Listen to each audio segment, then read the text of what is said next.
Now we move on to another form of prescribed punishment, which is actually not prescribed, but the permission was there, and it's called at-ta'zir.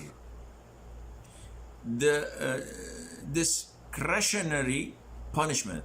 It's according to the discretion of the ruler, and it is identified or defined as punishment for any act of disobedience to Allah which does not carry a mandatory punishment or require a particular recompense.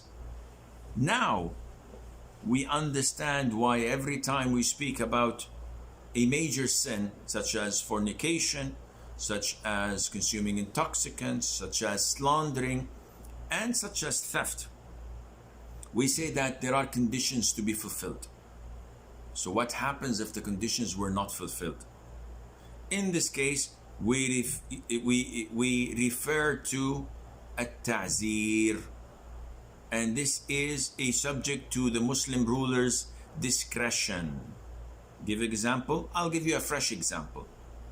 If someone stole stealthily from a properly honored wealth without any shubha, without any doubt, he was adult, he was sane, etc. But the amount he stole was worth half a dinar, which means that it's not the required amount. Well, actually, it's not, it's above. It was less than quarter of a dinar. So someone stole something worth 50 riyals, and the dinar or the less, it should be something of more than that. So the dinar is 4 grams and a quarter. The threshold of stealing is quarter of a dinar, which means 1 gram and 1/16 gram of gold. Someone steals something worth 50 riyals, 100 riyals, because 1 gram is maybe 200 riyals. We take him to the Muslim judge. The Muslim judge says there is no prescribed punishment of amputating his hand, but due to the fact that he did a crime, he did something that was sinful, we will punish him with ta'zir.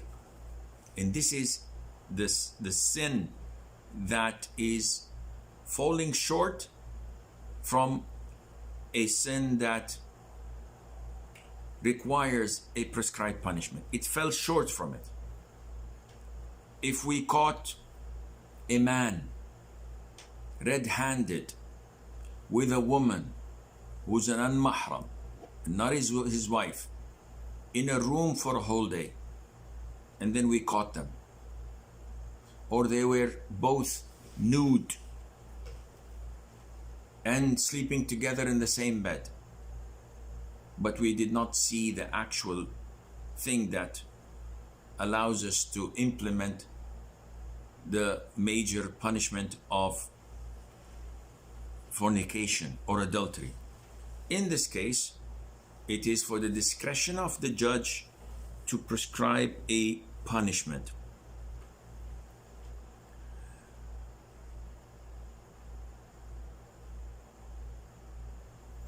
Also, other sins that may not be included in such sins, such as delaying the payment of a debt.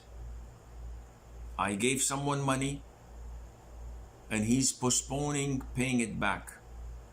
Though he is wealthy, though he has the ability, but he doesn't want to pay back.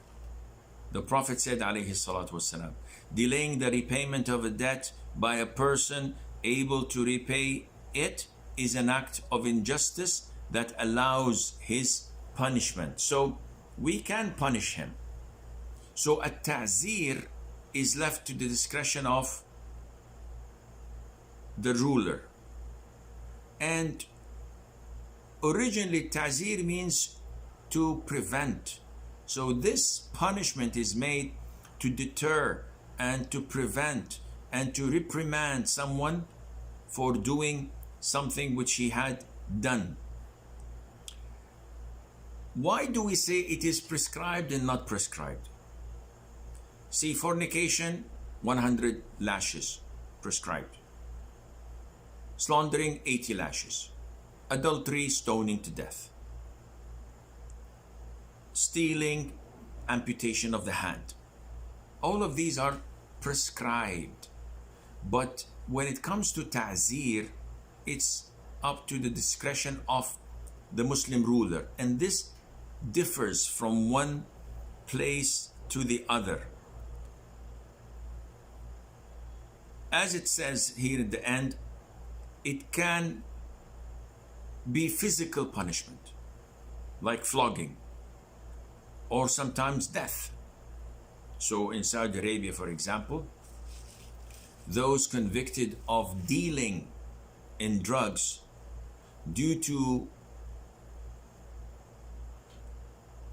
the size of their evil, when someone consumes drugs, is different to someone who deals it on a large scale. So the major scholars committee said that such a heinous crime requires a severe punishment of the death penalty. And this is to deter people from smuggling and dealing drugs. And I think this is implemented in so many Muslim countries, such as Malaysia, where they have, and Indonesia maybe, where they have the death penalty for anyone smuggling drugs to the country. So this can be physical. It can be related to property. So confiscating someone's property for breaking the law, for destroying other people's properties or tools. And if he does this, in this case, he has to be reprimanded in the same fashion or more. When Mother Aisha, may Allah be pleased with her, broke the plate that contained food out of anger, when the maid brought it from the house of Safiya, the Prophet compensated Safiya, may Allah be pleased with her and with Aisha, by taking one of Aisha's own plates in exchange for what she had broken. So this is a form of ta'zir. It can be a combination of physical and financial punishment. It can be through imprisonment. It can be through exiling people, sending them out of the country. It can be moral punishment by publicly rebuking him and announcing to the people that he did this or that. So ta'zir is not a one-size-glove that fits all. It depends on the time. It depends on the place. Some people would be reprimanded when you simply rebuke him in front of his own people. And that would be much, much more difficult to him than being flogged 10 lashes or taking portion of his money. Some people would be kicked out of his job and terminated. Some people would be taking some of his money and wealth. Some people, you may need to incarcerate them, put them in jail for some time. So this is all part of the Islamic punishment system, and it falls under the jurisdiction of the Muslim Imam, who, according to his discretion, knows how to deal and to choose the right and appropriate opinion of all. It's an issue of dispute whether it can be more, this type of a punishment more than 10 lashes or must not exceed 10 lashes.